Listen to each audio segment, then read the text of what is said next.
te bénis parce que tu as créé. Et tu as créé toutes choses. Que l'honneur, la gloire, la puissance et la magnificence te reviennent. Amen.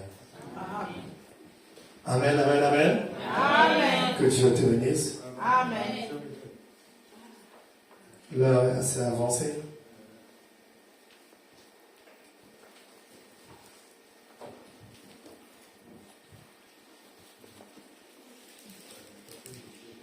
L'heure est assez avancée. Oui, l'heure avance. L'heure avance avec le Seigneur parce que Christ revient bientôt. Alléluia. Amen. L'heure avance car Christ revient bientôt. Nous devons être semblables à ces 5 vierges. Ces 5 vierges qui attendaient le retour de l'époux. Et ces 5 vierges se sont apprêtées, ils ont préparé leur lampe. Ils avaient mis de l'huile dans leur lampe pour attendre l'arrivée de l'époux, afin qu'on ne soit pas trop dans l'obscurité. Et parmi les 5 vierges sages, il y avait les 5 vierges folles, avec des lampes, elles étaient folles. Et Dieu dit insensées. Les 5 vierges folles, ce qu'elles ont fait, elles n'ont pas pris garde. Elles n'ont pas pris garde, elles n'ont pas mis de lampe, elles n'ont pas chargé leur lampe d'huile. Et au milieu de la nuit, lorsque il avait été annoncé, voici l'arrivée de l'époux. Les 10 vierges au total, les 10 vierges se levèrent.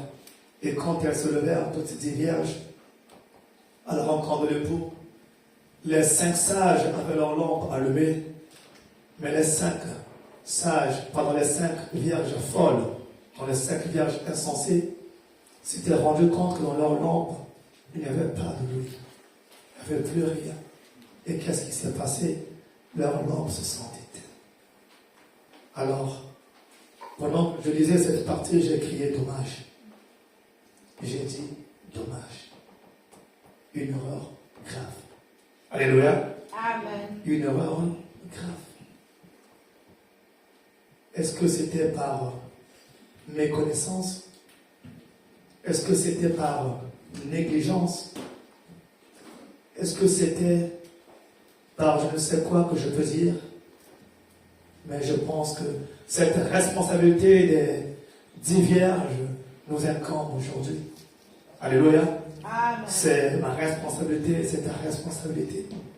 Nous devons veiller à ce que nos lampes soient allumées et toujours allumées. Et pas des lampes éteintes. Alléluia. Amen. Parce que nul ne sait la venue, nul ne connaît la venue de l'époux, l'heure où à laquelle il viendra. Mais il a dit, il avait déclaré qu'il vient comme un voleur. Alléluia. Amen. Et ce midi, nous allons parler du grain qui meurt, le grain qui meurt, comme thème. Et la parole se trouve dans Jean 12, le verset 17 au verset 26. Le grain qui meurt. Christ est le grain principal qui a quitté le trône de terre, qui est venu et qui est mort. Quand ce grain a été semé en cette terre, et il est mort, il est ressuscité entre les morts, il a donné du fruit. Mais le grain que je veux parler ici, ce n'est pas Christ. Christ a accompli sa tâche et sa mission, il a été glorifié auprès du Père. Mais le grain dont je parlerai, c'est toi et moi. Amen. C'est le chrétien. Amen. Alléluia. Amen. Jean 12, 17 et 26. Jean 12, 17 à 26. Tous ceux qui étaient avec Jésus, quand ils avaient appelé Lazare à sortir du tombeau et l'avaient ressuscité, lui rendaient témoignage. C'est aussi la raison pour laquelle la foule vint à sa rencontre, parce qu'elle avait appris qu'il avait fait ce signe miraculeux. Les pharisiens se dirent dans les uns aux autres, vous voyez que vous ne gagnez rien, voici que tout le monde se met à les suivre. Il y avait des non-juifs parmi ceux qui étaient montés pour adorer pendant la fête. Ils s'adressèrent à Philippe, qui était de Béchéda, en Galilée, et lui demandèrent, « Seigneur, nous voudrions voir Jésus. » Philippe alla le dire à André, puis André et à Philippe le dire à Jésus. Jésus leur répondit, « L'heure où le Fils de l'homme va être élevé dans sa gloire est venue. En vérité, je vous le dis, si le grain de blé tombé en terre ne meurt pas, il reste seul. Mais s'il meurt, il porte beaucoup de fruits.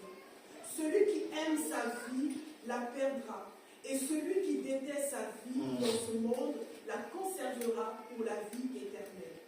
Si quelqu'un me sert, qu'il me suive. Et là où je suis, là aussi sera mon serviteur. Si quelqu'un me sert, le Père l'honorera. Amen. Si quelqu'un me sert, le Père, c'est faible. Si quelqu'un me sert, le Père l'honorera. C'est à moitié. Si quelqu'un me sert, le Père l'honorera. Si quelqu'un sert Christ, le Père va l'honorer. Alléluia. Amen. Voilà encore. J'aime Dieu quand il promet. Au bout, à la fin de la promesse, il y a toujours quelque chose de bien. Lorsque sa parole sort, en fait, il y a la promesse qui est là. Il dit que si quelqu'un me sert, le Père l'honorera. Quelle joie immense. Je sers le Seigneur et c'est le Père qui m'honore. Oh, mais quel contraste. Alléluia. Amen. Quel contraste. Jésus ne dit pas que c'est le Fils qui va t'honorer. Non, c'est pas lui qui va t'honorer, mais c'est le Père qui va t'honorer. Contraste. Contraste. C'est le Père qui va t'honorer. Si tu sers Jésus-Christ, est-il bien de servir le Seigneur ou pas? Je pose la question à l'Assemblée. Est-il bien de servir le Seigneur ou pas? On n'est pas encore sûr. C'est bon. Est-il bien de servir le Seigneur ou pas? Amen. Les voix refusent encore de s'élever. Je ne vais pas reposer la question. Il faut qu'on entende bien.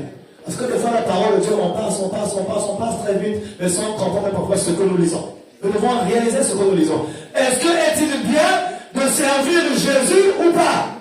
Oui. Amen. Amen. Donc c'est bien de servir le Seigneur. Bon, maintenant alors, une question que je vais encore poser. Pourquoi nous ne servons pas le Seigneur? Ah, une fois c'est de la négligence. Merci maman. Je te bénis. Négligence. Nous ne servons pas comme il se doit le Seigneur par négligence. Par négligence. Mais j'aime le verset 25, le verset 24 qui dit, en vérité, je vous le dis, si le grain de blé qui est tombé en terre ne meurt, il reste seul. Mais s'il meurt, qu'est-ce qu'il fait? Il porte beaucoup de fruits. Amen. Jésus dit, il porte beaucoup de fruits.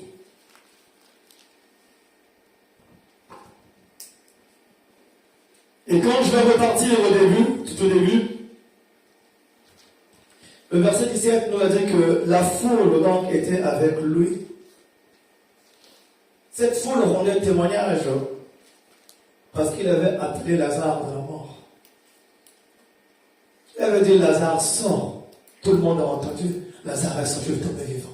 Tout le monde acclame. Oh, Seigneur Jésus-Christ. Ah, il a fait des merveilles, des miracles. Oh, Dieu Tout-Puissant, d'autres Hosanna, d'autres Adonai, d'autres même pas mon nom, je pense à Chine, et tous vraiment parlaient ce qu'il fallait. Et tous s'exclamaient à sa joie, sa parfaite joie. Mais une chose que la Bible me dit, la parole de Dieu me dit encore tristement, je dis, oh, c'est pourquoi aussi la foule alla au devant de lui, Parce qu'ils avaient appris qu'il avait fait ce miracle. Oui. En écrivant, Jean précisait. Et ces gens simplement étaient attirés par quoi? Est-ce qu'ils étaient attirés par le Seigneur ou par le miracle du Seigneur? Par les miracles du Seigneur. Car en réalité, ils ne servaient pas Jésus. Il n'a pas Christ dans leur cœur. Mais pourtant, ils étaient là, avec Christ.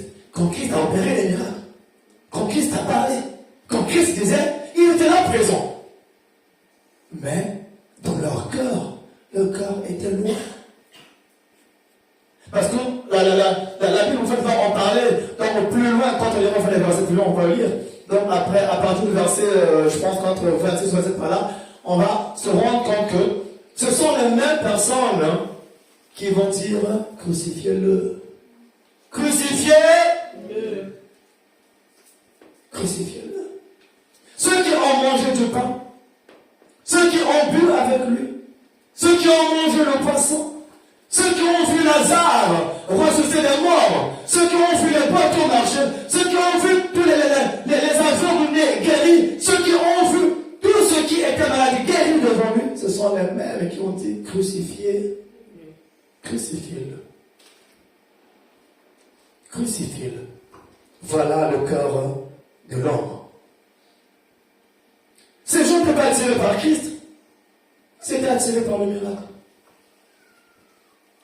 Parce que eux, ils voulaient avoir, ils voulaient obtenir. Alléluia. Amen. Parce qu'ils voulaient obtenir. Écoutez, une consécration basée uniquement sur la curiosité ou la popularité, c'était rapidement. C'est comme ça que je les marque. Alléluia.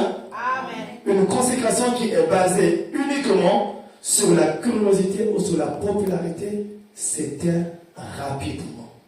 Je répète encore, une consécration qui est basée uniquement sur la curiosité ou la popularité, s'éteint rapidement. Je cours là-bas parce que j'ai entendu ceci.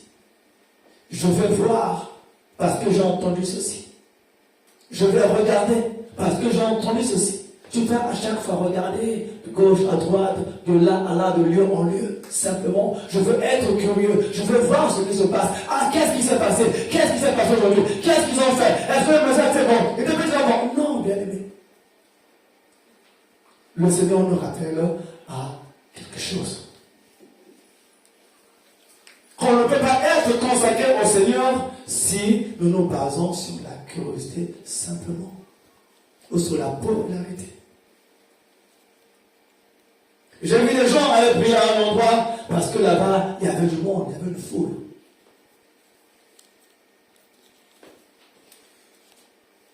Simplement, ils ont suivi la popularité.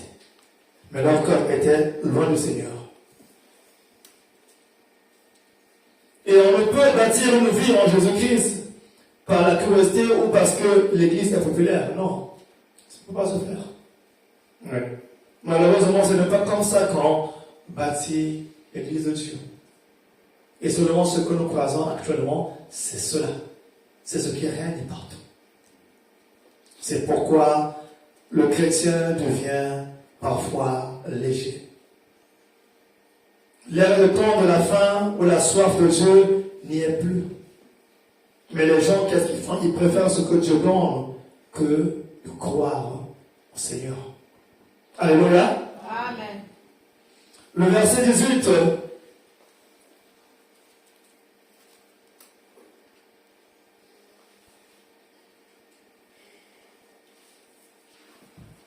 Nous disait une chose, et la foule vint au-devant de lui parce qu'elles avaient appris qu'il avait fait des miracles. 19. Les pharisiens se dirent donc les uns aux autres, vous voyez que vous ne gagnez rien.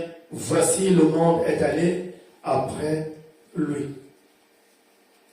Les pharisiens étaient venus avec un but précis, de vouloir nuire à Jésus-Christ, de vouloir l'accuser et le condamner. Donc en fait, de vouloir l'accuser pour le condamner. Mais lorsqu'ils se sont rendus compte que Jésus, toute la foule allait vers Jésus.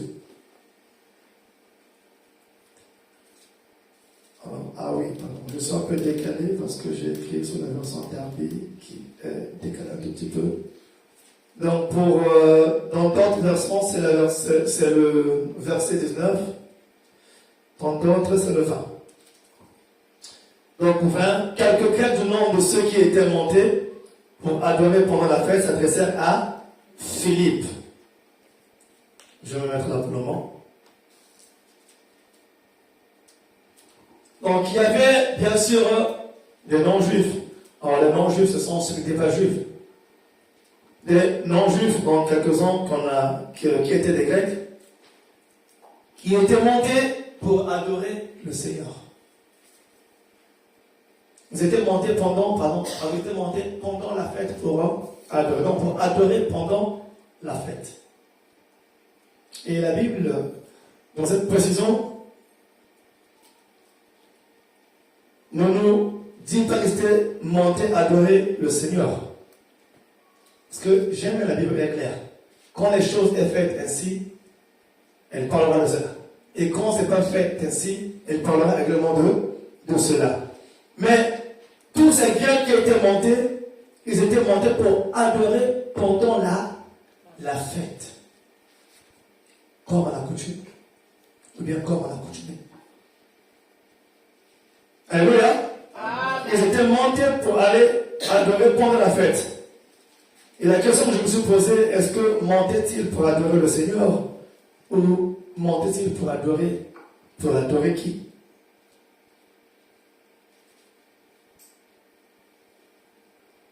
Je rappelle une chose que l'ère des temps de la faim ou la soif de Dieu n'y est plus, mais les gens préfèrent ce que Dieu donne et non ce que l'on croit.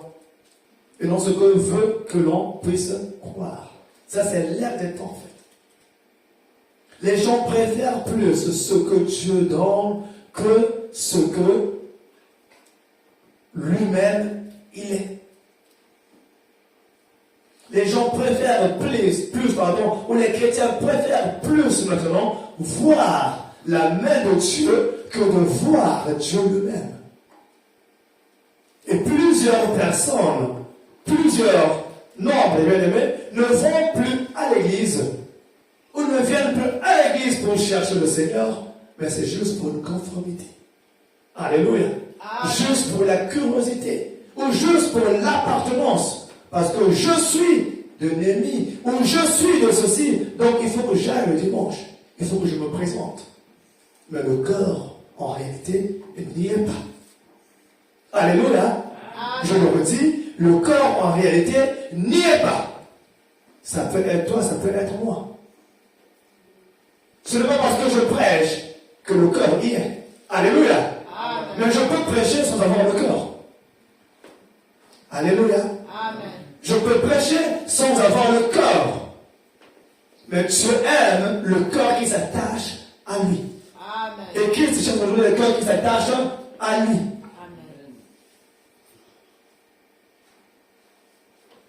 Et la question qu'il a posée, ou soit tu peux demander à ton voisin, qui es-tu? Qui es-tu réellement? Qui es-tu réellement? Alléluia. Amen. Cette question a un sens, on le comprendra plus tard, pourquoi je l'ai posée. Qui es-tu réellement?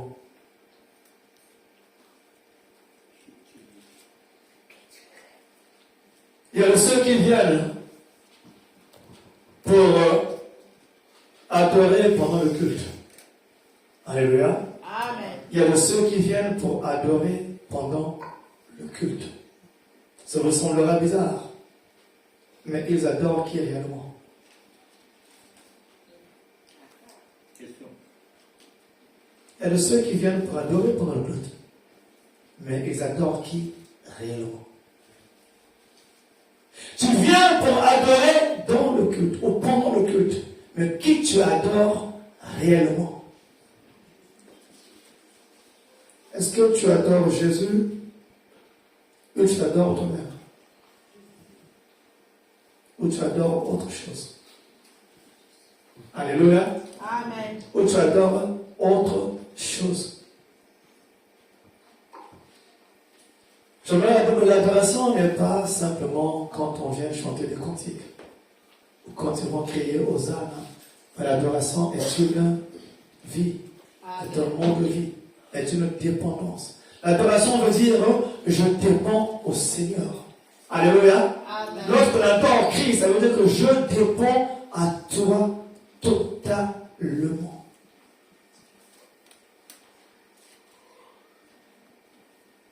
Lorsqu'on adore le Seigneur, ça veut dire que je dépends à toi totalement. Alors, lorsqu'on dépend au Seigneur totalement, cela veut dire que moi, où je suis, ou toi, là où tu es, nous nous effaçons. Alléluia. Amen. Nous nous effaçons afin que Christ prenne toute la place en nous. C'est-à-dire, si je raisonnais au fond de moi, mon raisonnement ne sera plus un raisonnement tel, taré, que mon raisonnement simple. Mais plutôt, mon raisonnement sera le raisonnement de Christ. Je vais raisonner en fonction de Christ. Si je pensais, je vais penser comme Christ pense. Si j'aimais, j'aimerais comme Christ aime. Alléluia. Amen. Et le verset 23, je vais rapidement, le verset 23 dit, et Jésus leur répondit, disant, l'heure est venue pour que le Fils de l'homme soit glorifié. Le terme on dit que soit élevé, pour que la gloire du Fils de l'homme soit manifestée. Amen. L'heure est venue. Il se peut peut-être que tu as eu un peu de temps pour faire autre chose. Ou peut-être que tu as pleuré, mais aujourd'hui, l'heure est venue. Le temps n'est plus de jouer, bien-aimés, ou de nous amuser, ou de venir pour un but, ou de faire. Non, le temps est maintenant pour. C'est-à-dire que les choses sont en train de s'empirer de plus en plus. Alléluia. Amen. Et nous devons faire attention en tant qu'enfants de Dieu. Jésus voulait leur faire comprendre quoi? Vous allez au temple, vous allez à l'église, mais si vous ne faites pas mourir votre caractère, vous ne pouvez pas glorifier le Fils de l'homme. Et si vous ne pouvez pas le glorifier, alors votre adoration n'est pas rendue au Père.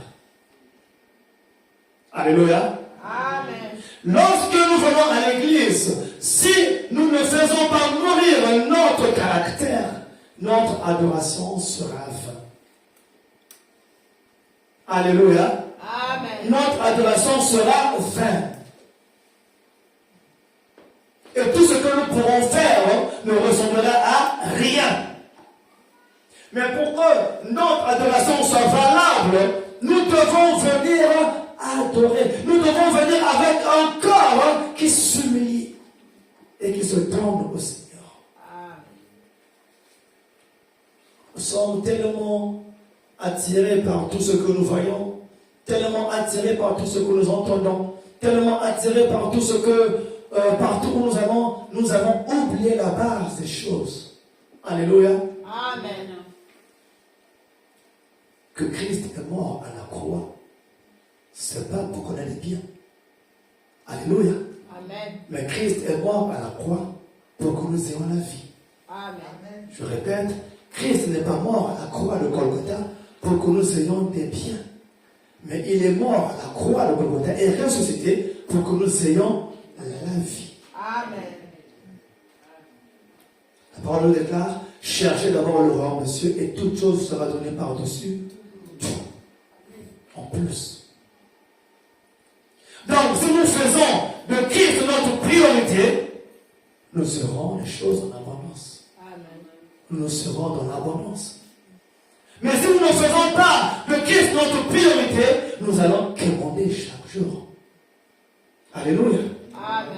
Nous allons quémander tout le temps. Et on reviendra à chaque fois pleurer, ah Seigneur, ah Jésus, ah Jésus. Alléluia. Amen. Nul ne peut aller au Père sans passer par lui. Jean 14, 6 dit une chose, Jean 14, verset 6. Juste en tournant les pages. Ah, il parle du chemin, quel est le chemin, la vérité. J'aimerais qu'on peut le lire. Si on peut le mettre à l'écran, dans nos Bibles. Alors, Jean 14, verset dit que Jésus lui dit, moi, je suis le chemin et la vérité et la vie. Nul ne vient au Père que par moi. Christ est le chemin, la vérité et la vie. Et nul ne peut aller au Père sans passer par Jésus-Christ. Voilà pourquoi il a dit tout au début, au verset 25, dans le verset 26, il dit que si quelqu'un me sert, le Père l'honorera. Donc si quelqu'un sert Christ, le Père va l'honorer. Pourquoi le Père va honorer cette personne? Mais parce que nul ne peut aller au Père sans passer par le Fils. Amen. Alléluia. Amen. Nul ne peut voir le Père sans passer par le Fils. Et pour voir le Père en passant par le Fils, tu vas mourir. Amen. Alléluia. Amen. Amen, amen. Amen. Tu dois mourir. C'est-à-dire, je n'ai pas dit non que tu dois mourir après avoir prendre le cercueil. Non. Tu dois mourir en Christ. Amen. Alléluia. Amen. Tu dois mourir en Christ. Et dit que si le grain de blé qui tombe ne meurt, il demeure seul. C'est-à-dire, le grain de blé qui est planté, si ce grain de blé ne meurt pas, ça veut dire que quand le grain de blé, ce qui se passe que lorsque l'agriculteur plante le grain de blé, que fait le grain de blé sur terre? Sur terre, le grain de blé s'éclate. Paf! Une fois éclaté, ce grain meurt. Mais quand ce grain meurt, il y aura une petite bouton qui va sortir. Une tige qui va commencer à monter, jusqu'à devenir une tige grande qui va porter en lui plusieurs autres grains. Alléluia. Amen. C'est ce qu'on appelle une tige de blé. Amen. Si nous mangeons de blé, parce qu'il y a une multiplication de blé. Amen. Alléluia. Amen. Non, tu n'as pas compris. Si nous mangeons le blé, parce qu'il y a une multiplication du blé. Amen. Parce qu'au départ, c'était un seul grain, mais qui s'est multiplié et que nous avons du blé. Amen. Et Christ voulait et veut que nous puissions ressembler à ce grain de blé. Que nous puissions ressembler à lui. Il a été le grain de blé parfait du Père, qui est sorti du Père. Et il veut que nous puissions ressembler à lui. Que nous soyons ce grain de blé qui meurt.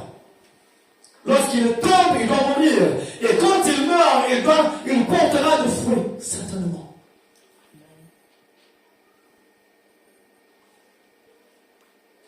Si en toi, tu ne meurs pas en Jésus-Christ, il est difficile que tu puisses voir la gloire de Dieu.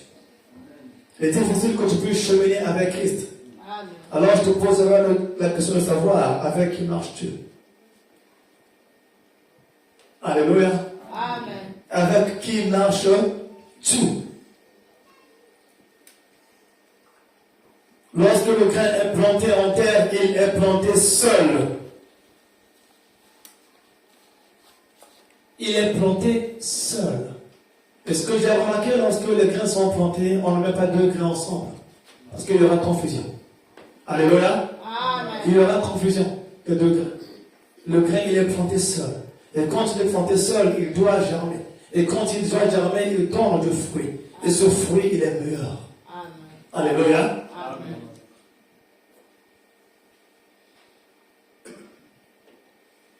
Si cette graine ou ce grain ne meurt pas, il reste seul. Mais s'il meurt dans la terre, une tige en sortirait.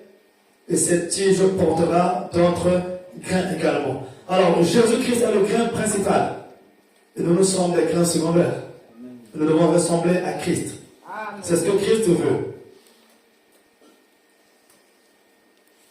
Alors, je vais poser une question encore. Je ne vais pas poser une question aujourd'hui. Veux-tu ressembler à Christ? Est-ce que veux-tu ou aspires-tu ressembler à Christ? Alléluia. Amen. Est-ce que aspires-tu ressembler à Christ? Amen. C'est faible. Il y a des doutes. On n'est pas encore sûr. C'est une décision qu'il faut prendre. Alléluia. La vie chrétienne est une vie de décision. Si tu te décides aujourd'hui, Seigneur, je veux arrêter avec l'alcool, tu arrêteras avec l'alcool. Parce que tu t'es décidé et tu as remis cela en main du Seigneur. Amen. Alléluia. Est-ce que veux-tu ressembler à Christ? Amen. Amen. Amen. Que Dieu te bénisse, toi qui veux ressembler à Christ. Amen. Il est écrit dans Genèse 1, verset 26, quelque chose qui est en rapport aussi avec Genèse 1, verset 26 dit, et Dieu dit, faisons l'homme à notre image et selon notre ressemblance. À notre image, donc à l'image de Dieu et à la ressemblance de Dieu. Le Seigneur, ce qu'il veut, c'est quoi? Que nous puissions lui ressembler totalement. Alléluia. Amen. Que nous puissions lui ressembler totalement. Pourquoi? Parce que simplement, ce que tu dois être doit plaire à Jésus. Amen. Dis à ton voisin, ce que tu dois être doit plaire à Jésus. Dis bien à ton voisin. Non, redis-le très bien. Ce que tu dois être doit plaire à Jésus. Alléluia. Amen. Ce que tu dois être doit plaire à Jésus. Amen. Je veux devenir ceci. Je veux être ceci. Mais est-ce que cela plaît à Christ ou pas? Alléluia. Amen. Est-ce que cela plaît à Christ ou pas? Je veux faire ceci. Je veux faire cela. Est-ce que cela plaît à Christ ou pas? Ce que tu dois être doit plaire à Jésus. Et si nous commençons à développer cette mentalité en nous, cette parole en nous, alors nous ferons les choses que Christ va aimer. Amen. Alléluia. Amen. Des fois, le déclic, c'est une petite chose, c'est une petite phrase. Mais lorsqu'on se la met dans la tête et qu'on la répète à chaque fois, ça vient forger en nous un caractère. Amen. Alléluia. Amen. Les enfants de Dieu. Amen. Amen. Mais le grain peut mourir alors. Il porte beaucoup de fruits. Alléluia. Lorsque le grain meurt, il porte beaucoup de fruits. Lorsque tu meurs en Christ, tu porteras beaucoup de fruits. Amen. Alléluia. Amen. Tu porteras beaucoup de fruits. De véritables fruits dignes de la repentance. Alléluia. Amen. Mais si tu vis encore, c'est que tu vis pour ce monde. Si tu vis encore, c'est que tu vis pour ce monde. Alléluia. Amen. Si tu vis encore, c'est que tu vis pour ce monde. Un enfant de Dieu, un chrétien, doit mourir en Christ. Alléluia. Amen. Et lorsque tu meurs en Christ, c'est Christ qui te donne sa vie à lui. Il stocke toi, enfin, il va te donner sa vie. Et cette vie qui va jaillir en toi fera le bonheur et la joie parfaite vers notre Dieu. Alléluia. Amen.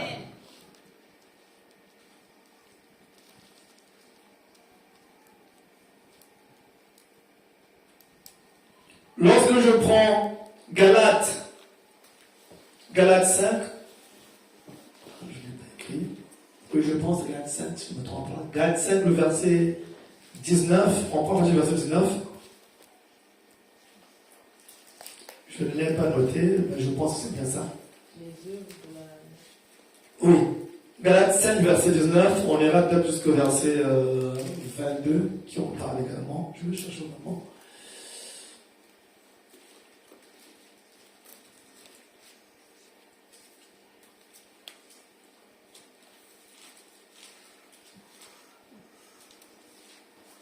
Alors, je vais expliquer directement. Je ne vais pas lire. On va juste faire attention au but, faute de temps. On va gagner un peu de temps. Dans Galates 5, verset 19, on parle des œuvres et des désirs de la chair. Alléluia. Amen. Les désirs de la chair sont contraires à ceux de l'esprit.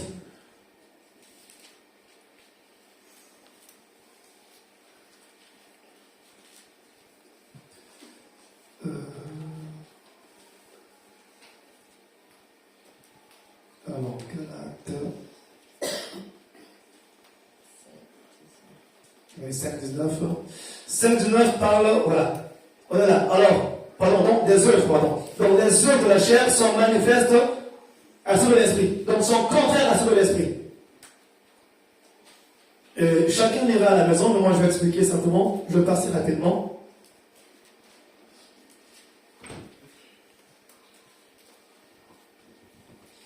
Premièrement, il est mentionné la fornication. Alléluia. Amen. Il est mentionné la fornication. Une chose est vraie. Si tu vis par rapport à la vie de ce monde, ces choses te croiseront. Forcément. Alléluia. Amen. Si tu vis par rapport à la vie de ce monde, le diable n'est pas loin, il rôde. Parce qu'il va te réclamer ce qui lui appartient. Pourquoi? Parce que simplement tu vis par rapport à la vie de ce monde. Mais si tu vis en Christ, il ne pourra pas te réclamer ce qu'il n'a pas mis en toi. Parce que quand tu vis en Christ et que tu meurs en Christ, Christ met en toi une sémence nouvelle. Amen. Alléluia. Amen. La sémence de la parole de Dieu qui te met en sécurité et qui met ta vie en sécurité. Amen. Cela dit que lorsque le diable viendrait, il a réclamé les choses en toi, il n'en trouvera pas. Et quand, puisqu'il n'en trouvera pas, il s'affaiblira et il fuira. Alléluia. Il s'affaiblira et il fuira. Voilà pourquoi je l'ai mentionné. La fornication, si tu ne meurs pas en Christ, la fornication te croisera. Alléluia. Amen. La fornication risque de te croiser. Si tu ne meurs pas en Christ, l'impureté te croisera. De la sorte que tu vas retrouver, tu vas te retrouver même au milieu du mensonge. Alléluia. Amen. Et si tu ne meurs pas en Christ, l'impudicité risquera de s'attacher à toi. Comme un vêtement sur un corps. De la même que l'Esprit de Dieu nous revêt comme un vêtement, l'impudicité risque de s'attacher à toi si tu ne meurs pas en Christ. Alléluia. Amen. Si tu n'as pas la vie de Christ en toi. Si tu ne meurs pas en Christ, l'idolâtrie montera sur toi comme on monte sur un cheval. Si tu ne meurs pas en Christ, la magie sera au rendez-vous. Pourquoi? Parce que lorsqu'on n'est pas avec Christ, on est là à la risée de tous les maux. On est exposé. Lorsque tu n'es pas avec Christ et que tu n'as pas fait mourir les autres de la chair en Christ, tu es exposé à toute chose, à tout vent, à tout ce qui va se passer. Et ces choses, tôt ou tard, risqueront de te rattraper. Parce que simplement, tu ne les as pas fait mourir en toi. Alléluia. Amen. La vie d'un enfant de Dieu ne doit pas être pris comme de la blague. Mais nous devons mettre du sérieux. Et tu dois mettre du sérieux dans ta vie. Il est très très très important. Alors si tu mélanges les choses, ces choses-là te croiseront. Le diable, il est très rusé. Si tu ne meurs pas en Christ, la haine, ou bien, comme dit la parole de Dieu, les haines jailliront. Alléluia. Les haines jailliront en toi. Tu seras beaucoup haineux. Haineux, haineux et haineux. Donc les haines jailliront en toi comme un jet d'eau dans vos cœurs. Alléluia. Amen. Si tu ne meurs pas en Christ, les querelles feront bataille en toi. Là. Alléluia. Amen. Les querelles feront bataille en toi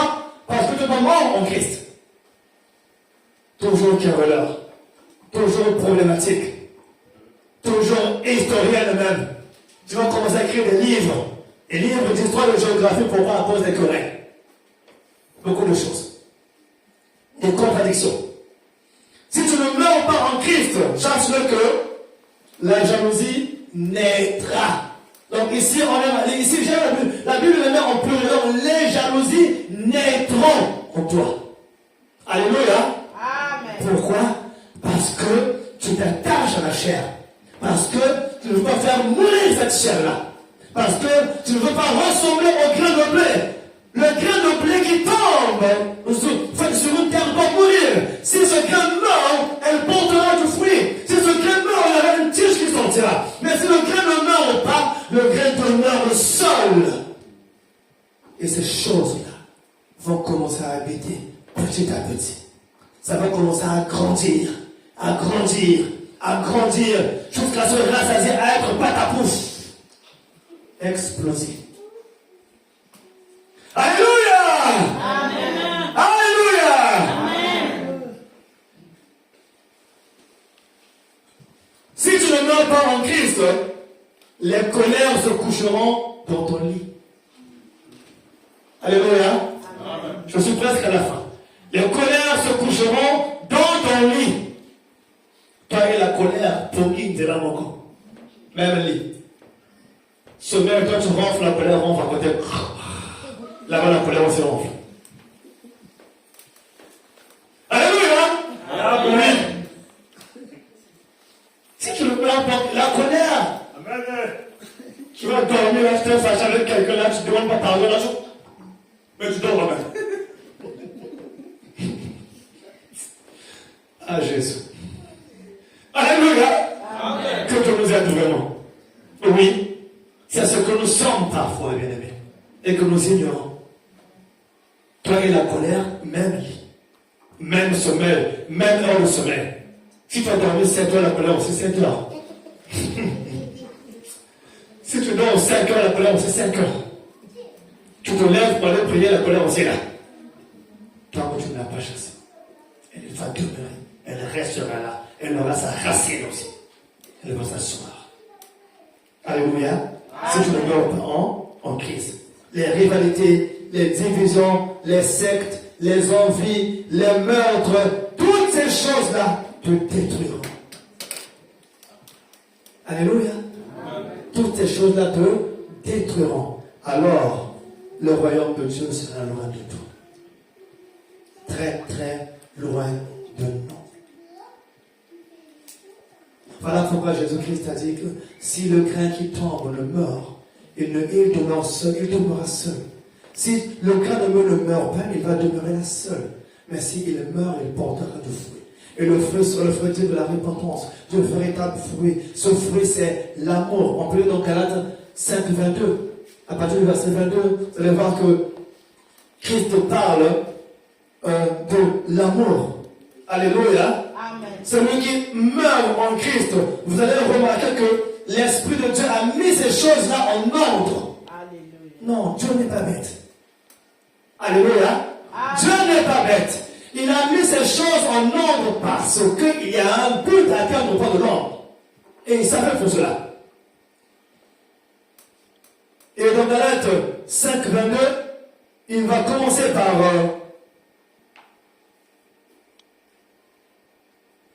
il va commencer par la joie. Non, par l'amour, pardon. D'accord? On peut l'afficher? Voilà. Mais le fruit de l'esprit, c'est l'amour, la joie, la paix, la patience, la bonté, la bénignité. Donc là, la bienveillance, la fidélité, la douceur, la tempérance. Alléluia. Amen. Amour, joie, paix, patience, bonté, bienveillance, fidélité ou foi, la douceur, la tempérance. Toutes ces choses sont mises en ordre. Ce n'est pas un hasard. Non, le hasard avec Dieu n'existe pas. Pourquoi? Parce que simplement, lorsque tu meurs en Christ, alléluia, Amen. la joie, tu ne peux pas avoir la joie si tu n'aimes pas. Donc je reprends, lorsque tu meurs en Christ, l'amour naîtra en toi. Amen. Alléluia. Amen. Quand tu es mort en Christ, l'amour naîtra en toi. Amen. Tu vas commencer à aimer. Amen. Même ceux qui te haïssaient, tu vas les aimer. Amen. Pourquoi? Parce que tu ne regarderas plus à l'homme, à la personne, mais tu regarderas plutôt à la créature que Dieu a créée. Amen. Tu as même prié pour la personne. Oh Seigneur, pardonne-le. Parce qu'il ne sait pas ce qu'il fait. Il pense me faire le tort, mais Seigneur, pardonne-le. Aie pitié de lui. Accorde-lui la grâce, Seigneur.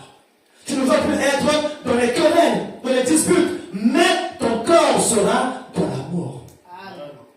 Et l'amour va produire quoi? L'amour donnera à une suite. Lorsque tu aimes, tu as la joie qui découle derrière.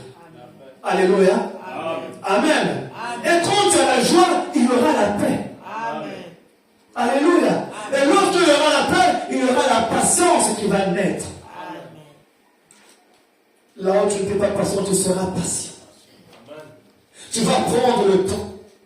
Si Dieu te dit attends, tu attendras. Si Dieu te dit va à gauche, tu iras à gauche. Si Dieu te dit va à droite, tu iras à droite. Parce qu'il y a cette semence-là en toi. Parce que le grain que tu es mort. Est mort en Christ. Et ce grain-là a retrouvé la vie en Jésus-Christ. Et cette vie a changé. Cette vie a été transformée. Cette vie donne une nouvelle vie de grâce. Amen. Une vie de grâce. Et si la patience est en toi, tu verras que la bonté va se manifester. Amen. Alléluia. Amen. La bonté va se manifester. La Bible dit qu'il n'y a de bon que l'Éternel. Mais la bonté va te manifester parce que Dieu a mis cela en toi. Comme le corps de Dieu est bon, il mettra la bonté en toi. Et si il y a la bonté, donc, si tu meurs en Christ, tu verras qu'après la bonté, il y aura la bienveillance. Tu sauras compatir, tu sauras faire le bien, tu sauras faire beaucoup de choses. Pour la gloire de Dieu. Et quand tu auras la bienveillance, il y aura la foi, la fidélité. Tu seras fidèle. Alléluia. Amen. Tu seras fidèle à la tâche que je te confie. Tu seras fidèle aux autres. Tu seras fidèle dans toutes choses. Et si tu meurs en Christ, tu auras de la douceur. Tu auras de la douceur. Combien sommes-nous avant de la douceur? Combien sommes-nous avant de la douceur? Et quand tu auras la douceur, il y aura la tempérance. Alléluia.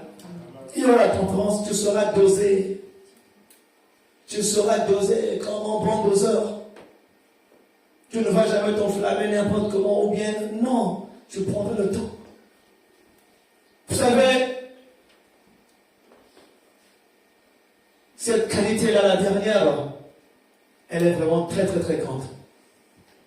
Quand tu as la tempérance, quand tu sais te retenir, Paul disait, lorsque je sais retenir ma langue en bride, quand tu sais retenir ta langue en bride, alors tu seras complet. Alors tu seras complet. Ce que nous empêche de voir la gloire de Dieu, parce que nous ne voulons pas mourir en Christ. Mais nous voulons rester tels que nous sommes. Lorsque nous venons à Christ, quand nous venons à Christ, nous sommes ce grain de blé qu'il faut planter. Alléluia. Et quand nous entrons dans la vie de Christ, le grain, il est planté.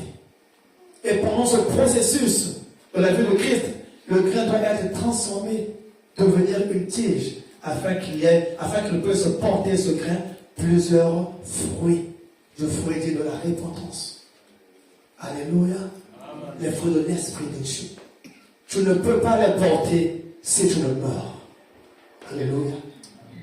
Tu ne peux pas porter ces fruits si tu n'es pas mort en Christ. Mais ces fruits, tu pourras les porter si tu acceptes de mourir en Christ. Je dis, j'accepte qu'on me jette les pierres et que je me dise non. Parce que j'aime Jésus. Parce que j'aime mon frère. Alléluia. Amen. Celui qui aime peut tout. Celui qui aime peut tout. Celui qui aime peut tout. Toutes ces choses découlent de l'amour. Alléluia. Il déclare, c'est Jean, je pense 14 qui le dit, car c'est ça, hein, Jean 14, je ne me trompe pas. Non, c'est Jean 16 qui dit, non, Jean 1, pardon, 16 qui dit, car Dieu a tant aimé le monde qu'il a donné. Alléluia. Son Fils unique. Afin que quiconque croit en lui ne périsse pas, mais qu'il ait la vie éternelle. Que le Seigneur nous bénisse.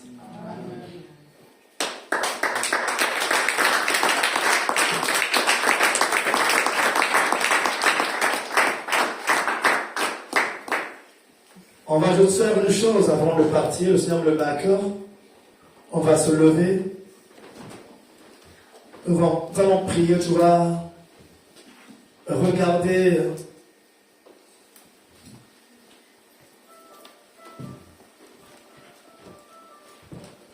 pour ceux qui ne sont jamais engagés, tu vas t'engager à changer de vie.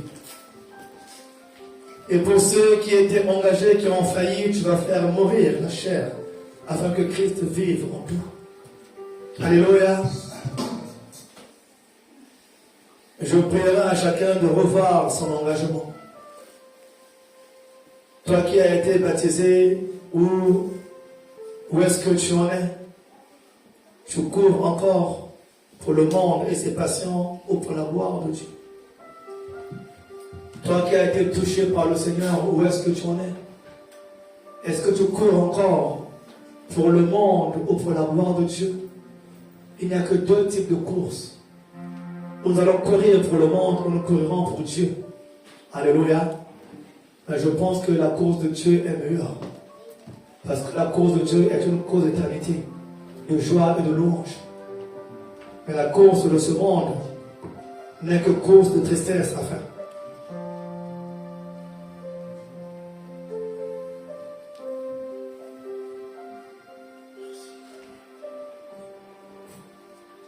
Alléluia.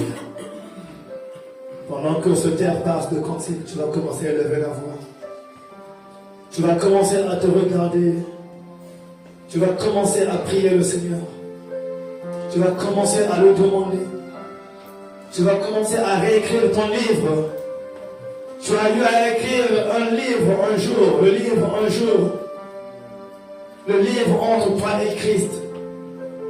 Mais par les situations, par les problèmes, tu as abandonné les parties de ce livre qui étaient bonnes, qui glorifiaient le Seigneur. Ou peut-être que si tu n'as pas encore écrit un livre avec Jésus, je vais t'inviter que tu puisses écrire ce livre avec Christ. Le livre de l'amour, le livre de la passion, de l'obéissance.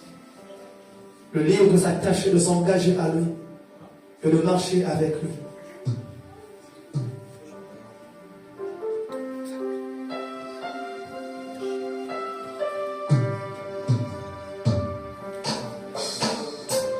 Et si tu sens que... Alléluia.